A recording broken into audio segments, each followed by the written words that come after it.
रोमहर्षण सूतजी महाराज आलेत सौनकादिकानी. सूतजी महाराजाला बोलायला सुरुवात केली. सूत महाराज, किती गोड कथा सांगता तुम्ही. तुमच्या मुखातून आम्ही इतक्या कथा ऐकल्या, पण तृप्ती झाली नाही कानाची. ऐकावंच वाटते. सूत महाराज, अजूनही आमचं समाधान झालं नाही, म्हणून तुम्ही आम्हाला अशी कथा सांगा की जी कथा भविष्यात लोकांचं कल्याण करील. तुम्ही अशी कथा सांगा की पुढं लोक दुराचार सोडून सदाचारी होतील. सूत महाराज, पुढे येणारे दिवस फार वाईट आहेत. या कलियुगामध्ये लोक पुण्यापासून दूर जातील, खोटं बोलतील, दुसऱ्याची निंदा करतील, परधन आणि परस्त्रियाची अपेक्षा करतील, मूढ नास्तिक माणसं असून सुद्धा जनावरासारखे वागणारे होतील. वर्णाश्रमाचं पालन करणार नाहीत. स्वार्थ साधण्याकरता दुसऱ्याचं वाटोळं झालं तरी विचार न करणारे लोक या कलियुगामध्ये आहेत. कलियुगामध्ये निसर्गात मोठ्या मोठ्या आपत्ती येतील, सुसाट्याचा वारा सुटल. कलियुगाची दादा एका विथोरी, पुत्र तो होईल पित्याचा वैरी. काय कलियुग आहे? कशाला म्हणतात कलियुग? कैकया कैकया कैकया बाबा दुरील माझा देश, शकून सांगावया आले कलियुगास. ब्रह्मा विष्णू महेश शकून पुसती आम्हास. काय शकून आहे कलियुगाचा? कलियुगामध्ये बहीण भावाचं लग्न लागल. कलियुगामध्ये स्त्रिया पतीचा आदर आणि कदर करणार नाहीत. कलियुगामध्ये पुत्र बापाचा वैरी होईल. कलियुगामध्ये सत्याला लोक विरोध करतील, असत्याला साह्य करतील. संतांची विटंबना आणि हेळन करतील. कलियुगामध्ये दूध घरोघर जाऊन विकावं लागेल, दारू बसल्या जागेवर विकाल. विचार करा. आता तुमचं गाव मानताच्या जवळ आहे. मला वाटतं या गावात दुधाची काही कमतरता नसेल. इथं म्हशी वगैरे आहेत की नाही आपल्या गावात? आता आमची कथा धनेगावात झाली. धनेगाव आता हे जवळचेच गाव बरं का, गुरुवर्य स्वामीजींच्या कृपेनं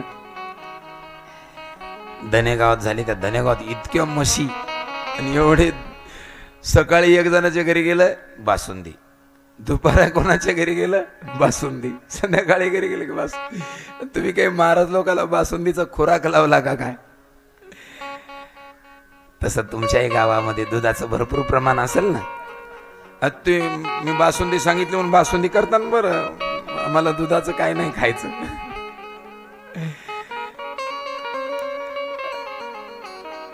तर दूध इतकं महत्वाचं आहे. दुधानं आरोग्य टिकतंय. म्हशीचं दूध असतं ना ते. म्हणजे शुभम महाराज काय असा मुलगा आहे, काल नुसते एका पेड्यावरच कथा संपेपर्यंत होता. एवढ्या लहान वयामध्ये कशाची प्राप्ती करायची? शिवतत्वाची. बाबा चला म्हणे काल घरी छोटस शिव मंदिर, अशी मस्त पंचोपचार पूजा केलेली पाहिली. आनंद वाटला मला. एवढ्या लहान वयामध्ये लेकरं भोवरे खेळतेत, पोहायला जातेत, है की नाही, सुरपारुंब्या खेळतेत. माझ्यासारखे असले तर आंबे चोरायला जातात. शुभम महाराज तुमच्या वयामध्ये मी आंबे चोरले बरं का. काही काही खडूस माणसं आम्हाला आंबेच देत नव्हते. चोरले बाबा, आता त्याला काय करा, पाप सांगावं म्हणतात ना, सांगितल्यानं पाप नष्ट होते. गुरुवारी स्वामीजी सांगत असतात, आम्ही लहानपणी बिडी ओढली होती. शुभम महाराज तुम्ही आमच्या पुढचे बुवा, तुम्ही नसते चोरले कधी आंबे कोणाचे. शुभम महाराज लहानपणापासून ते खेळायचं वय सोडून दिलं आणि भगवान शंकराचीच भक्ती करीत बसले आहे ना. चांगला आहे. आता ज्या आव्यातून आवाज म्हणतात ना, मडके पक्के होण्याचा काय असतो, ज्या आव्यातून स्वामीजी सारखे जन्माला आले त्या आव्यात शुभम महाराज सारखे जन्माला येणारच आहे ना. आजचे कीर्तनकार आमचे प्रताप महाराज आहेत. महाराज हे आपले यांचं गाव कोणतं आहे, आपल्याच गावचे आहेत ना. हे आपले मोठ्या वडा म्हणजे मोठ्या भाऊ, काय नाव आहे त्यांचं, उत्तम भाऊ. उत्तम भाऊ आपल्याच इथले ना. अरे देवा, काय सेवा आहे त्या उत्तम भाऊची. महात्मा माणूस आहे हो. असे संत आपल्या गावात जन्माला येत आहेत. भाग्यवान गाव आहे, ध्यानात ठेवा. आता मी तुम्हाला इथं बसले सगळ्याला सांगतो, आपण त्या गावात राहतो ज्या गावामध्ये संत जन्माला आले, आहे की नाही. आपल्यामुळं आपल्या गावाचं नाव लहान होईल असं कधी वागायचं. आपल्यामुळं आपल्या संतांना खाली पाण्याची वेळ येणार नाही असं नाही वागायचं. आपल्या गावचं नाव मोठं झालं पाहिजे. तसंही तुमचं झरीमध्ये आम्ही तर सांगितलं, मी त्या दिवशी याच्या कीर्तनाला आलो होतो, कोणत्या वास्तुशांतीच्या कीर्तनाला आमच्या ओमदाजीच्या तिकडं. तर तेव्हा मी सांगितलं ना, झरीला आलं की आम्हाला आळंदीला आल्यासारखं वाटतंय नाही का. आळंदीत माऊली आहे. तसं स्वामीजीचं जन्मभूमी बालपण ज्या गावामध्ये गेले ते गाव म्हणजे आमच्याकरता आळंदीच आहे, पंढरीच आहे. तर या कलियुगामध्ये फार विचित्र आहे कलियुगा. कलियुगामध्ये सत्य नाही, तप नाही, पवित्रता नाही, दया नाही, दान धर्म नाही. या कलियुगातले लोक सदाचार विन्मुख आहेत. निंदा करण्यामध्ये लोकांना फार चांगलं वाटतं. भजन करा म्हटलं 5 मिनिट सुद्धा रामकृष्णारी म्हणणार नाहीत. आणि एकमेकाची निंदा करायला लागले की दिवस कल्ल्याला बी त्यांना लक्षात येत. 2 मावल्या, जुनी गोष्ट आहे, मी तेव्हा परभणीहून नागपूरला चाललो होतो एसटी मध्ये. तेव्हा काही गाडी वगैरे नव्हती.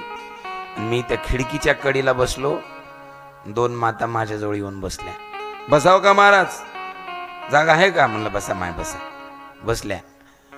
जे त्यांनी बोलायला सुरुवात केली परभणीत. नागपूर आलं तरी त्याच्या गप्पा संपले नाही. 450 किलोमीटर रस्ता संपायला पण गप्पा संपल्या नाही.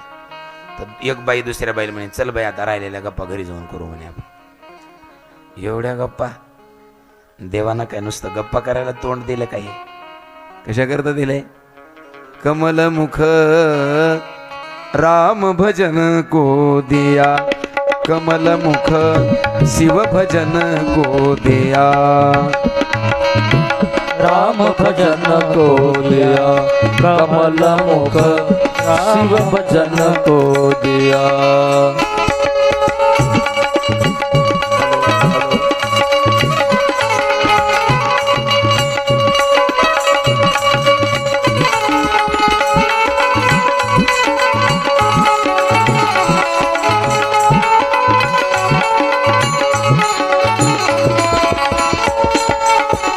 जय हो. टाळी वाजवा सर्वांनी.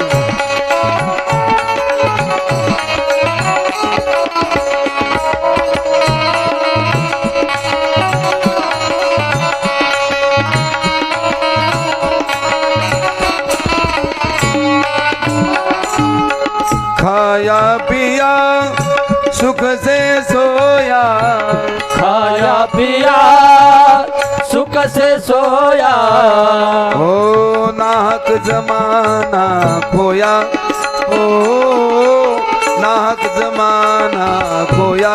कमल मुख राम भजन को दिया, कमल मुख राम भजन को दिया, कमल मुख राम भजन को दिया, कमल मुख राम भजन म्हणा म्हणा सर्वजण. कमल मुख राम भजन को दिया.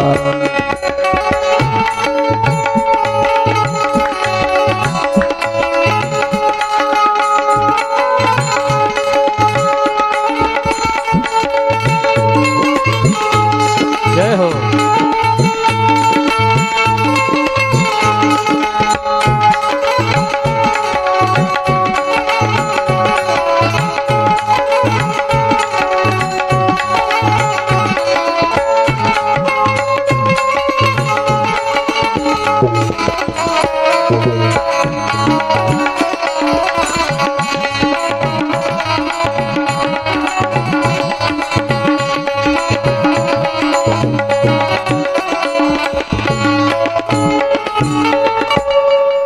आमच्या लेकरासाठी एकदा टाळ्या वाजवा बरं या सगळ्यावरच. वा वा. ते कलियुग आहे. सूतजी महाराज, कलियुगामध्ये लोकांची बुद्धी नष्ट झाली, वर्णाश्रमाचा त्याग केलाय, रस्ता सोडून चाललेत लोक. या लोकाला परलोक कसा मिळेल, त्यांचा उद्धार कसा होईल? म्हणून सूत महाराज कलियुगातल्या जीवाचं पाप नष्ट होऊन त्यांच्या अंतःकरणामध्ये चांगले विचार, त्यांच्या वाणीचा चांगला विचार उच्चार आणि आचार, तिन्ही गोष्टी बदलणारं साधन कोणतं? सूतजी महाराज सौनकादिक ऋषीला सांगतात, काय तुमची चिंता आहे ऋषी मुनी हो? कलियुगातल्या लोकांचं असं वाटोळं होणार आहे. कलियुगातले लोक एकमेकाचं ऐकणार नाही, कोणाचा मान ठेवणार नाहीत, सत्य वागणार नाहीत. आणि या सगळ्या गोष्टी करता ऋषी मुनी तुमचं किती मन तुटायला लागलंय. संतांचं मन समाजाचं कल्याण व्हावं, समाजानं कल्याणाच्या रस्त्यानं वागावं म्हणून संताचं मन तुटतंय हो. बुडते हे जनन देखवे डोळा, येतो कळवळा मनोनिया मनोनिया मनोनिया. बुडते हे जनन देखवे डोळा, बुडते हे जनन देखवे डोळा. तर संतांचं जीवन असं आहे बाबा, समाज बुडायला लागलेलं संतांना सहन होत नाही. येतो हिताचा कळवळा, पडती हाती मनोनी काळा. संताला समाजाचा कळवळा येतो. तर चिंता करू नका बाबा. कलियुगातल्या लोकांना सन्मार्गाला लावण्याकरता व्यासांनी अनेक पुराण निर्माण केलेत. पण त्या पुराणामध्ये असं एक पुराण आहे ज्याच्या श्रवणानं जीवाला 4 पुरुषार्थ मिळतात, धर्म अर्थ काम मोक्ष. त्या पुराणाचं नाव आहे शिवमहापुराण. या शिवमहापुराणामध्ये एकंदर 12 संहिता आहेत आणि त्या स्वतः भगवान शंकरांनी सांगितलेल्या आहेत. कोणत्या कोणत्या संहिता आहेत? 12. पहिली संहिता आहे विद्येश्वर संहिता, दुसरी आहे रुद्र संहिता, तिसरी विनायक संहिता, चौथी उमा संहिता, 5वी सहस्त्रकोटी रुद्र संहिता, 6वी एकादश रुद्र संहिता, कैलास संहिता 7वी, 8वी शतरुद्र संहिता, 9वी कोटी रुद्र संहिता, 10वी मातृसंहिता आणि 11वी वायव्य संहिता, 12वी धर्म संहिता. अशा 12 संहिता शिवमहापुराण ग्रंथात आहेत. एकंदरीत शिवमहापुराण ग्रंथाचे 1,00,000 श्लोक आहेत. पण व्यासाने विचार केला, एवढ्या संहिता आणि एवढ्या श्लोकाचं शिवमहापुराण लोक कधी पाहतील, कधी ऐकतील, कधी वाचतील? मग व्यासांनी सनत कुमारांच्या सांगण्यावरून 1,00,000 शिवमहापुराणाचा सार 24,000 श्लोकामध्ये आणला आणि 12 संहिताच्या फक्त 7च संहिता केल्या. संहिता म्हणजे जसं भागवताचे स्कंद आहेत तसं याचे 7 संहिता. कोणत्या कोणत्या? पहिली विद्येश्वर संहिता, दुसरी रुद्र संहिता, तिसरी शतरुद्र संहिता, चौथी कोटी रुद्र संहिता, 5वी उमा संहिता आणि 6वी कैलास संहिता, 7वी वायुव्य संहिता. अशा 7 संहिता व्यासाने निर्माण केल्या. निर्मळ शिवपुराण भगवान शंकराच्या मुखातून निघालेले. शैव शिरोमणी व्यासांनी या पुराणाला संक्षिप्त करून हे पुराण जगत कल्याणाकरता निर्माण केले. जो कोणी शिव महापुराण ग्रंथाचं चिंतन करतो तो शिव परमात्म्याच्या कृपेला पात्र होतो. बाबा,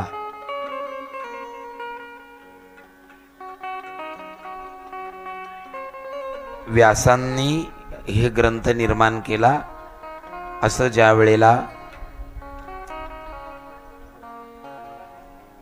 सूत महाराजांनी सांगितलं, शौनकादिक ऋषीनं सांगितलं, आम्हाला थोडक्यात सांगा भगवान शंकराची कृपा प्राप्त करण्याकरता काय काय केलं पाहिजे. तर सदाशिवाची कृपा होण्याकरता पहिलं काम करा श्रवण. सारवण नाही बरं, श्रवण. काय श्रवण करावं? शिवकथा. शंकराची कृपा प्राप्त होण्याकरता दुसरं साधन करा कीर्तन.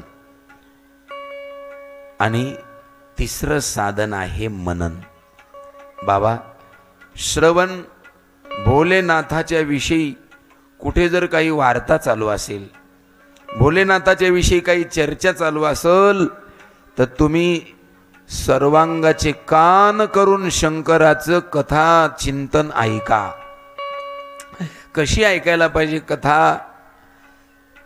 कशी कथा ऐकल्यानंतर शंकराची कृपा आमच्यावर होईल?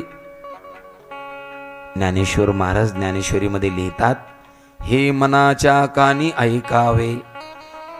हे ह्या कानानं नाही, मनाचे कान घेऊन या उद्यापासून. तुम्ही शरीराचे कान आणले, मनाचे कान जर तुमचे इथं नसतील तर काही अर्थ नाही ना. जवळी नाही चित्त काय मांडिले प्रेत. महाराज म्हणतात, चित्त मना, मन नसलेल्या, ज्याच्याजवळ मन नाही, ज्याचं चित्त जाग्यावर नाही, त्या माणसाला कथा सांगणं म्हणजे मेलेल्या मड्याजवळ रडल्यासारखं. लक्ष द्या बरं. मेलेल्या मड्याच्या जवळ किती मोठ्यानं रडला तर मड म्हणते का आता बस झालं बरं, तुमचा घसा दुखत असन, बस करा आता, असं म्हणते का? जसं किती मोठ्यानं रडलं तरी त्या मड्याला काही गम नाही, पस्ताव नाही, तसं चित्त आणि मन जाग्यावर नसलेल्या माणसाजवळ कशी कथा सांगा. एक म्हातारी म्हणली, माय महाराज तुम्ही लई नादर कथा सांगता हो. मी म्हणलं बरं, काय तुम्हाला काय आवडलं कथेतलं? म्हणली, माय मला काय आवडायचं? म्हणलं नेमकं तुम्हाला काय वाटलं कथेत?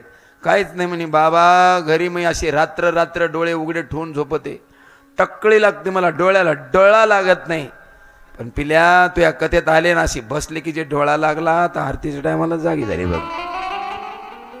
काही लोकांना आमची कथा झोपेसाठीच आवडते. चांगलं बी आहे, कथेमध्ये झोप येणं वाईट नाही महाराज. कथा म्हणजे आईची मांडी आहे, खरंच आहे. जसं लेकरू आईच्या मांडीवर पडल्या पडल्या डोळा लागत, तसं कथेत काही काही माणसं आले की डोळ्या लागत. कथा कीर्तनातले नादर झोपत आहेत माणूस.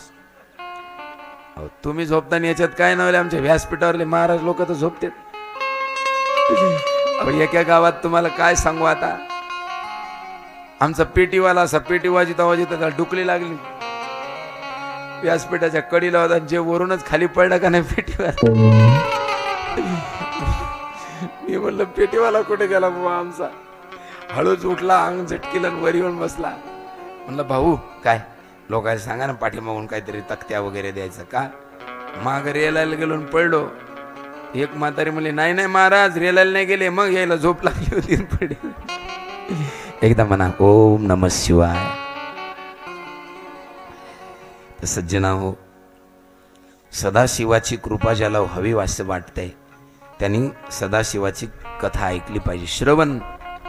दुसरं कसं करायचं श्रवण? हे मनाच्या कानी ऐकावे, बोल बुद्धीच्या डोळा देखावे, साठो वाटी घ्यावे चित्ताची या, चित्त देऊन ऐका. बर, कसं ऐकायचं, कसं करायचं श्रवण? एखाद्या माऊलीचं बाळ हरवलंय आणि ती सारखं कोणाच्या तरी तोंडातून शब्द येईल, तुमचं लेकरू तिकडे रडायलंय म्हणून.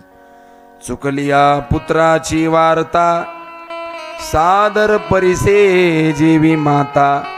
हरवलेल्या लेकराची वार्ता जशी माय कान देऊन ऐकते, तसं कथा कान देऊन ऐकली पाहिजे. जर लक्ष देऊन कान देऊन कथा ऐकली तर निश्चित शंकर परमात्मा कृपा करतील.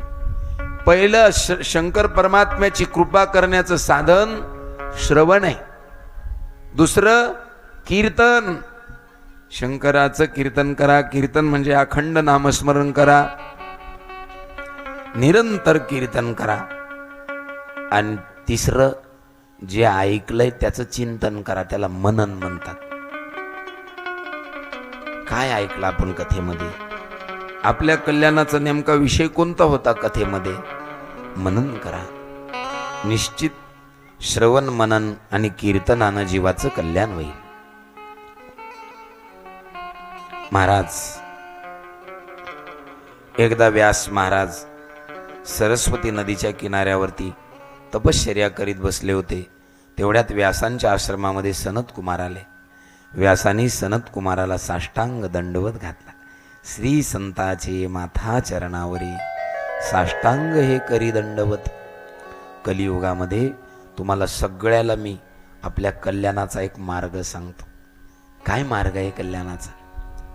कलियुगामध्ये फक्त संतांच्या विषयी मनात चांगली भावना ठेवा. घाली संतासी आसने, पूजा करी काया वाचा मने, एका जनार्दनी जाणे, इच्छिले ते पुरवी, इच्छिले ते पुरवी. घाली संतासी आसने. संतांची सेवा हे जीवाच्या कल्याणाचं साधन आहे कलियुगामध्ये. देवाला स्वतःची कथा तेवढी आवडत नाही जेवढी साधूची कथा आवडते. देवाला स्वतःचं नाव घेतलेलं तितकं आवडत नाही जेवढं संतांचं नाव घेतलेलं आवडतं. सनत कुमाराचं स्वागत केलं व्यासांनी. सनत कुमार व्यासांना म्हणतायत की हे व्यासजी, जीवनामध्ये आपलं कल्याण व्हावं वाटत असेल तर जीवानं सत्य वस्तूचं चिंतन करावं. जगामध्ये सत्य वस्तू काय बुवा? जगामध्ये सत्य वस्तू म्हणजे फक्त भगवान भोलेनाथ परमात्मा. परमात्म्याशिवाय दुसरं काही सत्य नाही. काय काय सत्य? देवाचं नाव सत्य आहे, देवाची कथा सत्य आहे, देवाचं कीर्तन सत्य आहे आणि परमात्मा सत्य आहे. सत्य तू, सत्य तू, सत्य तू विठ्ठला, कागा हा दाविला जगदाकार. सत्य परमात्मा आहे. परमात्म्याचं चिंतन करणं म्हणजे सत्याचं चिंतन करणं आहे. भोलेनाथाचं स्वरूप कसं आहे? सत्यम शिवम सुंदरम.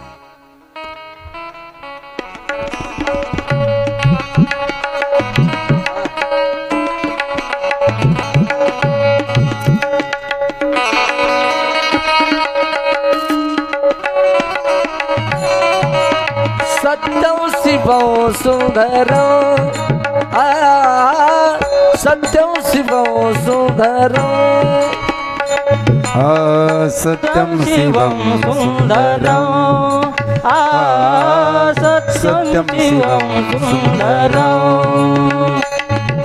ईश्वर सत्य है, सत्य ही शिव है, शिव ही सुंदर है. सत्यं शिवं सुंदरं, सत्यं शिवं सुंदरं, सत्यं शिवं सुंदरं, ओ सत्यं शिवं सुंदरं.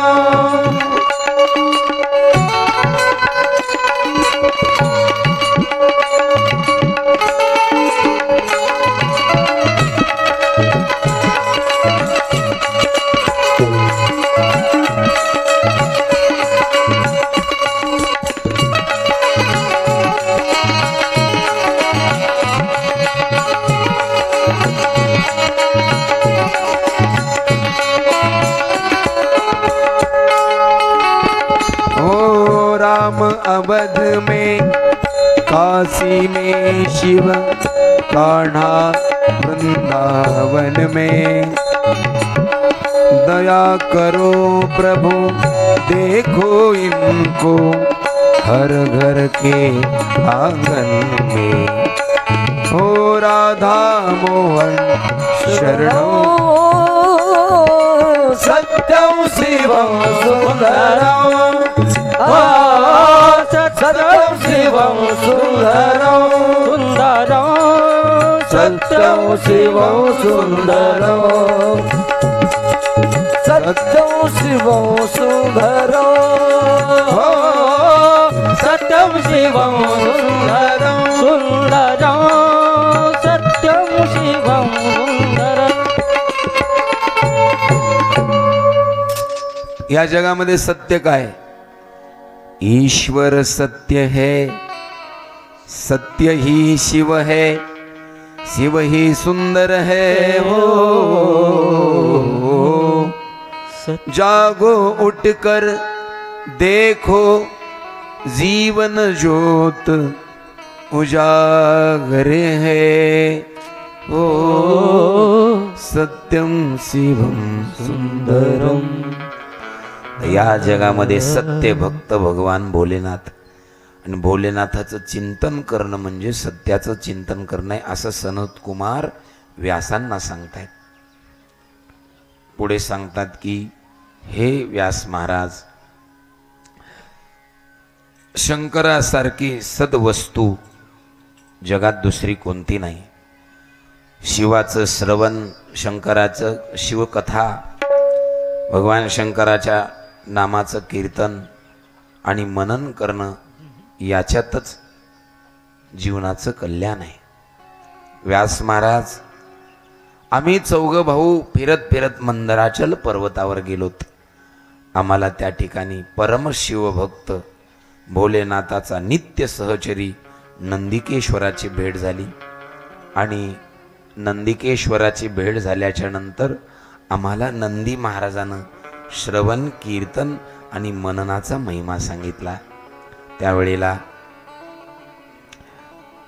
सौनकादिक ऋषी म्हणतात, सूत महाराज काय? अहो, श्रवण, मनन, कीर्तन ह्या गोष्टी सगळ्याला जमतात का? ज्याला श्रवण घडत नाही, ज्याला देवाचं कीर्तन घडत नाही, ज्याला मनन कळत नाही, अशा लोकांच्या कल्याणाला दुसरा काही मार्ग नाही का? त्यावेळेला सूत महाराज सांगतात, सौनकादिक ऋषी हो, ज्याला श्रवण कळत नाही, ज्याला कीर्तन करता येत नाही, ज्याला मनन करता येत नाही, त्याच्याकरता एकमेव उपाय भगवान शंकराच्या पिंडीवर जाऊन डोकं ठेवावं. पाणी नेलं असेल तर महादेवाला पाणी अर्पण करावं, बेल अर्पण करावं, भस्म चर्चित करावं आणि भोलेनाथाला प्रार्थना करायची, हे भोलेनाथ, या जगतामध्ये तुझ्याशिवाय माझं दुसरं कोणी नाही. शिवलिंगाची पूजा जीवाचं कल्याण करणारे साधन आहे. बाबा काय? शिवलिंगाची पूजा करायची, पण आम्ही तर शिवमूर्ती आणि शिवलिंग याच्यात काय फरक आहे? जीवाचं कल्याण शिवमूर्तीचं, शंकराच्या मूर्तीचं पूजन केल्यावर होईल का शिवपिंडीचं पूजन केल्यावर जीवाचं कल्याण लवकर होईल? बाकीच्या देवाच्या मूर्तीचं पूजन आणि शंकराच्या शिवलिंगाचं पूजन याचं काय कारण आहे? तेव्हा सूतजी महाराज सांगतात, हे शौनकादिक ऋषी हो, खरं तर बाकीच्या देवाची मूर्ती असण्याचं कारण शंकर एकच परमात्मा आहे, जो परब्रह्म स्वरूप आहे. बाकीच्या देवाचं, राम म्हटलं की दशरथ आणि कौशल्या त्यांचे माता पिता सांगता येतात. कृष्ण म्हटलं की देवकी आणि वसुदेव त्यांच्या माता पित्याचं नाव सांगता येतं. पण सदाशिव म्हटल्यावर त्यांच्या माता पित्याचं नाव सांगता येत नाही. याचं कारण शंकर तत्व हे निर्गुण निराकार तत्व आहे, परब्रह्म व्यापक ब्रह्म आहे, आणि म्हणून भगवान शंकराच्या मूर्तीचीही पूजा केली जाते. पण शिवलिंगाच्या पूजेचं फळ मात्र जीवाला लवकर मिळतं. शिवलिंगाची पूजा करणं म्हणजे निर्गुण निराकार स्वरूपाची पूजा करणं आहे. बाबा एक सांगा ना, काय शिवलिंग भगवान शंकराचं नेमकं शिवलिंग प्रथम कोणासाठी प्रगट झालं? महादेवानी लिंग रूपामध्ये महादेव कोणासाठी प्रगट झाले आणि या लिंग पूजेला महत्त्व कधीपासून आलं आम्हाला ऐकायची इच्छा आहे. त्यावेळेला सूत महाराज सांगतात, ऐका. एकदा काय झालं, ब्रह्मदेव सत्य लोकातून निघाले, क्षीरसागरामध्ये आले. ब्रह्मदेव क्षीरसागरी आल्यानंतर शेष महाराजांच्या अंगावरती भगवान नारायण झोपलेले आहेत. लक्ष्मी शेष भगवंताच्या अंगावर झोपलेल्या नारायणाच्या चरणाची सेवा करायला लागली. तेवढ्यात तिथं ब्रह्मदेव गेला आणि ब्रह्मदेव गेल्याच्या नंतर झोपलेल्या श्री हरीनं प्रसन्न चेहऱ्यानं ब्रह्मदेवाची विचारपूस केली. ए ब्रह्मा, किती दिवसानंतर आलास? ब्रह्मदेवाला राग आला. एक तर मी आलो विष्णू तुझ्याकडं, झोपल्या झोपल्या मला विचारायला लागला, तू काय लय मोठा देव लागून गेला का? मी काय सामान्य आहे का? मी ब्रह्मदेव आहे. एवढे सगळे मडके घडवलेत मी. माझी कला माहितीये का? इतके मडके घडवले पण एक मडकं दुसऱ्या मडक्यासारखं नाही. प्रत्येक मडक्याच्या आकारामध्ये, प्रत्येक मडक्याच्या स्वरूपामध्ये बदल आहे. मी एवढा मोठा सत्य लोकाचा नायक, मला विधाता म्हणतायत, मी संपूर्ण सृष्टी निर्माण करणारा, मी तुझा बाप असताना मला तू ब्रह्मा म्हणून बोलवायला लागला श्रीहरी. नारायणानं सांगितलं, ब्रह्मदेवा तू काय कुठून गांजा बिंजा ओढून आलास का काय? अरे वेड्या, मी श्रीहरी, माझ्याच नाभीतून कमळ प्रगट झालं, त्या कमळामध्ये तुझा जन्म झाला. पर्यायानं तू माझा पुत्र आहेस, मी तुझा बाप आहे. आणि बाप लेकराला एकेरी नाही बोलणार तर काय आवाजावं बोलन का? अरे पोरा, एवढं रागू नये, आपल्या बापाला असं खालीवर बोलू नये, असं श्री हरी ब्रह्मदेवाला सांगत होते. पण हे पोरगही चार तोंडाच, बापाचं काही ऐकत नव्हतं. शेवटी बापाबरोबरच भांडायला लागलं. ए श्रीहरी, तुझ्यापेक्षा मी मोठा आहे, माझा अधिकार मोठा आहे.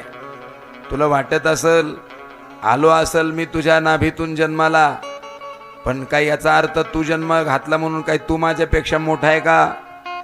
तुला माहिती नाही का श्रीहरी, लोक म्हणतात ना बाप से बेटा सवई, मी तर सवई नाही डायरेक्ट दिडी आहे. मी सवई नाही डायरेक्ट दिडी आहे. म्हणून श्रीहरी तू माझी पूजा करायला पाहिजे. बाप लेकाचं पेटलं भांडण श्रीहरीचं आणि ब्रह्मदेवाचं. मी श्रेष्ठ आहे, मी श्रेष्ठ आहे. बघता बघता दोघांचं युद्ध सुरू झालं आणि दोघांनी इतकं घनघोर युद्ध केलं श्रीहरीनं आणि ब्रह्मदेवाने. बाकीच्या देवतांना वाटलं शहाणे लोक भांडायला लागले, बारक्यानं काय करावं. आणि इथं वडील जे जे करीती तया नाम धर्म ठेविती, एरानुष्ठिती सामान्य सकळ. बाकीच्या लोकांना वाटलं काही खरं नाही. सगळे देवता भगवान सदाशिवाकडे गेले. सर्व देवतांनी भगवान शंकराची स्तुती केली. भोलेनाथ प्रसन्न व्हा, भोलेनाथ प्रसन्न व्हा. भोलेनाथाने विचारलं, बोला देवतांनो. हे भोलेनाथा, तू अंतर्यामी आहेस, सर्व जाणणार आहे. आम्ही इथं कशा करता आलो हे काय तुम्हाला वेगळं सांगायची गरज नाही. सदाशिवा न सांगता तुम्हा कळो हे ते अंतर, विश्वी विश्वंभरा परी हारची नलगी. तुम्हाला काय परिहार द्यायचा? तिकडं ते मी मोठा का तू मोठा या याच्यावरून दोन देवता भांडायला लागलेत आणि त्यांचं युद्ध इतकं पेटलेलं आहे, त्यांच्या युद्धापायी त्रैलोक्य नष्ट होण्याची वेळ आली. सदाशिवा, तुम्ही काहीतरी वेळेवरच उपचार करा आणि शंकरात आपलं ब्रह्मदेवाचं आणि श्रीहरीचं भांडण बंद करा. भगवान सदाशिव युद्धभूमीमध्ये आले आणि युद्ध करणाऱ्या ब्रह्मदेवाला आणि श्रीहरीला सांगितलं, काय भांडणं करता?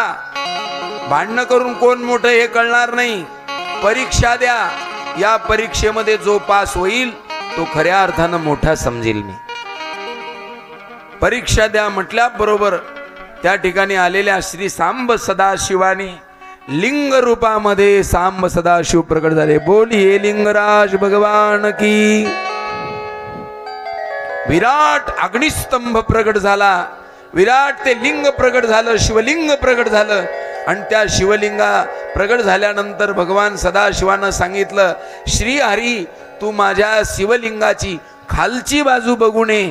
तुला जर माझ्या शिवलिंगाचं सर्व दर्शन झालं तर तू श्रेष्ठ. ब्रह्मदेवा, तू माझ्या शिवलिंगाची वरची बाजू बघू नये. आणि तुला जर माझ्या शिवलिंगाच्या वरच्या पूर्ण बाजूचं दर्शन झालं तर ब्रह्मदेवा तू श्रेष्ठ. सामान्य नाही ते शिवलिंग. ज्ञानोबारायने त्याचं वर्णन केलंय.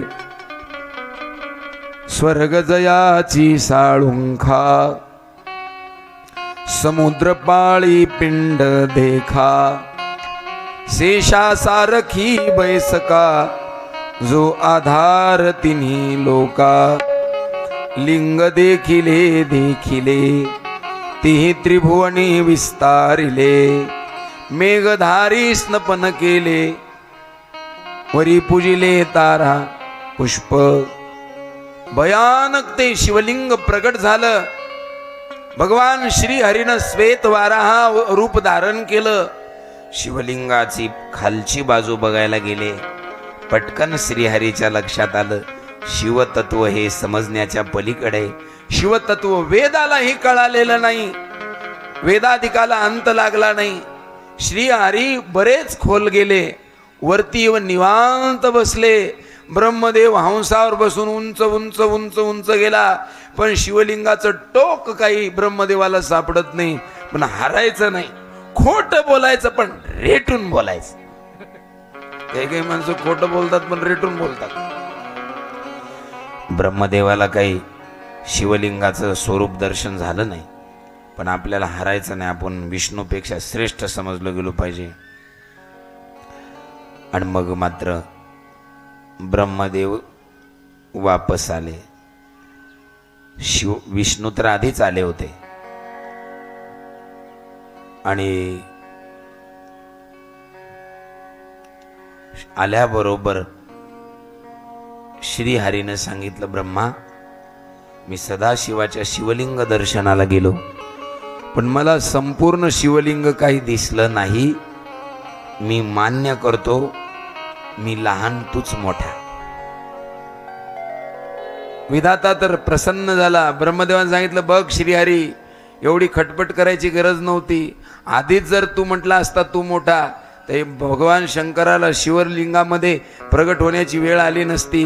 बघ, मी भगवान शंकराचं संपूर्ण लिंग दर्शन करून आलो आणि साक्षीला 2 वस्तू घेऊन आलो. एक केवड्याचं फूल, दुसरं गाय आणली होती.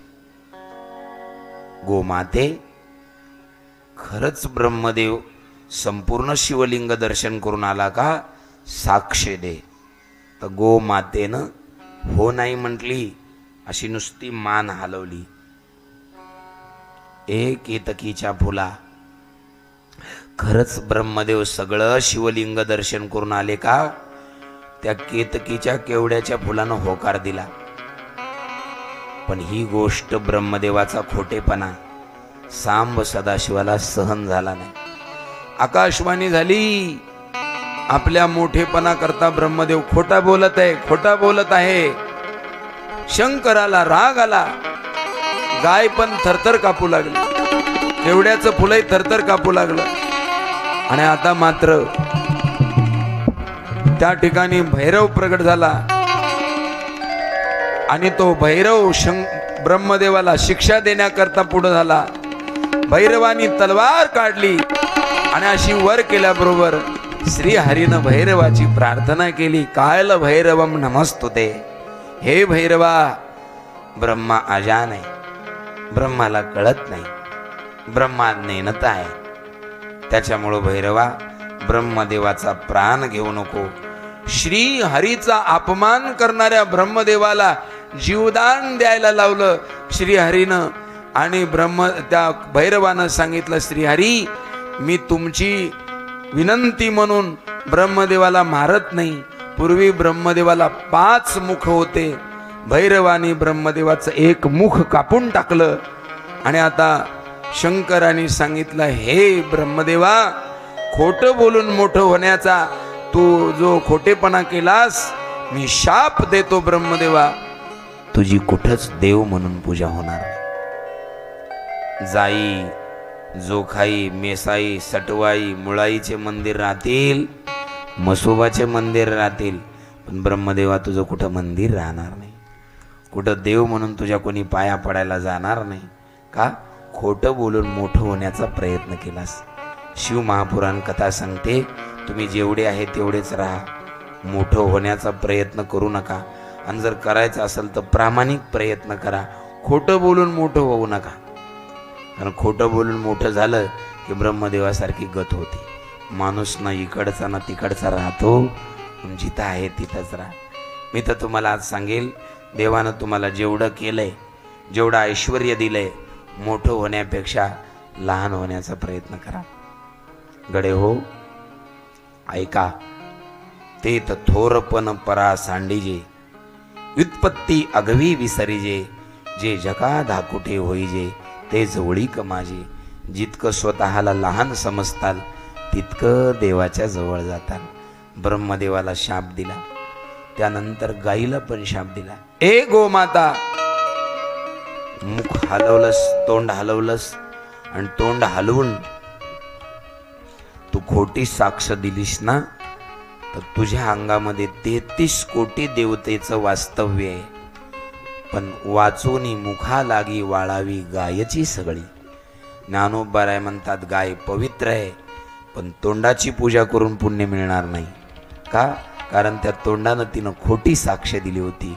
पण गायीची पूजा तोंडापेक्षा शेपटीच्या बाजूने केली जाते. अपवित्र राहशील. गायीला शाप मिळाला, केवड्याच्या फुलाला शाप मिळाला. सगळ्या फुलामध्ये सुगंधी, केवड्याच्या फुला इतकं सुगंधित फुल दुसरं कोणतंच नाही. शंकराचं जर शाप नसता तर फुलाचा राजा केवडा राहिला असता. आता कोण आहे फुलाचा राजा? हा, गुलाब म्हणतात. काट्यावरचा गुलाब ठीक आहे, आपण गुलाबच घेऊ सध्या, कमळ नको. का आवडतं तुम्हाला कमळ? बघा बाबा, विचार करून गुलाब पाहिजे का कमळ पाहिजेत. हे इलेक्शनकडे नेऊ नका बरं याचा अर्थ. हो बाबा, नाही तर लोक म्हणतील, बघा तो महाराज गावात आला आणि कमळाचा प्रचार करून गेला. कमळाचा प्रचार करायला थोडाच आलो मी. आमच्या देवाच्या हातात कमळ आहे म्हणून आम्ही कमळाचं नाव घेतो, हे का ना. बाकीचं तर तुमची मर्जी, नाही का. कमळ एकदा बोला बरं, ओम नमः शिवाय. मोठ्या प्रेमानं बोला जरा, ओम नमः शिवाय. भुका लागल्या का तुम्हाला? सोडतो ना मी 4 वाजता कथा, चिंता नका न करू. आता मला एवढी कथा सांगून आज काय शुभम महाराज सगळा विषय होत नाही. उद्या जरा लवकर सुरू करतो कथा.